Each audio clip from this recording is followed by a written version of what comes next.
స్వాతంత్ర దినోత్సవం సందర్భంగా ఎందరో మహానుభావులను తలుచుకుంటూ ఏదైతే స్వాతంత్ర సమరయోధంలో పాల్గొన్న ప్రతి ఒక్కరిని స్ఫూర్తిగా తీసుకోవాలని ఒక రక్తదాన శిబిరం పెట్టి తద్వారా పేద ప్రజలకు సేవలు అందించాలని ప్రాణాపాయ స్థితిలో ఉన్న వారికి ప్రతి ఒక్కరికి ఏ పాజిటివ్ బి పాజిటివ్ ఏ రకంగా ఈ యొక్క రక్తం అవసరం వస్తుందో వాళ్ళందరికీ కూడా మరి ఒక ప్రాణవాయువుగా ఉంటుందని చెప్పేసి ఇక్కడ రక్తం దానం చేసిన వాళ్ళందరికీ కూడా ఏదైతే రెడ్ క్రాస్ సొసైటీ ద్వారా ఏదైతే ప్రజలకు అందించే విధంగా ఈ కార్యక్రమం తీసుకున్నందుకు మరి వినయ్ కిషోర్ గారిని అభినందిస్తూ ఉన్నాము.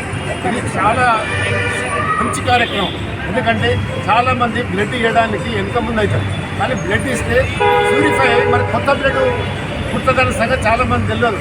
కొంతమంది ఏం చేస్తారంటే బ్లడ్ ఇస్తే మీద ఏదో బలహీనమైతే అనేది ఒక ఇబ్బంది అవుతుందని చాలామంది ఫీల్ అవుతారు. కానీ బ్లడ్ ఇస్తే ఒక ప్రాణాన్ని మనం కాపాడుతాం.